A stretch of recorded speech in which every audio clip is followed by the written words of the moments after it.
हो गे तोर मोर 18 साल, चढ़ती जवानी तोर बदले बदले चाल। 16 साल हो गे तोर मोर 18 साल, अरे चढ़ती जवानी तोर बदले बदले चाल। अरे लागत है हो ही बवाल, आज भाई हम आजा रे आही कर्मा के मजा रे, आज भाई हम आजा रे आही कर्मा के मजा रे।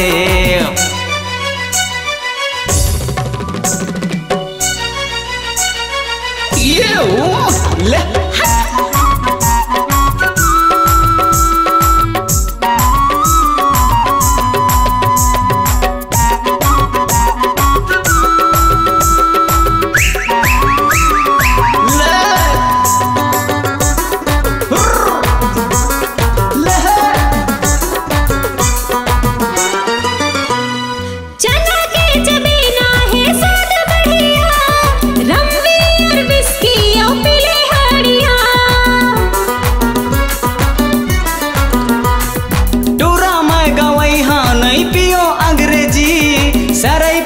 चोकरी माँ ढार दे देसी, झूम झूम नाच ले है शिकिर जरा के, डूब जा मस्ती माँ ठर्रा चढ़ा के, अरे दारू बोतल छलका के, झमा झम मानर बजा रे लिली कर्मा के मजा रे। आज भाई हम आजा रे आही कर्मा के मजा रे।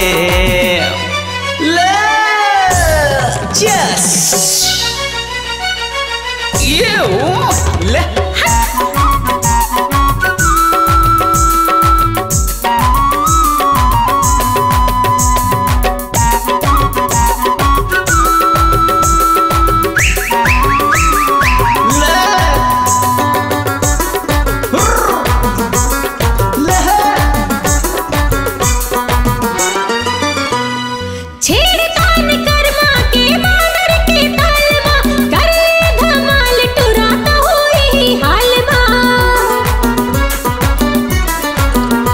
ले लाज शर्म के पतिया कर्मा माँ छोड़ के, घुंघरू छन का दे टूरी तहूँ अपन गोड़ के। चढ़ गे रे नशा चढ़ गे रे, धड़के रे जिया धड़के रे, अरे तन बदन हमोर फड़के रे। संग माँ मोला नचा रे आही कर्मा के मजा रे, संग माँ मोला नचा रे आही कर्मा के मजा रे।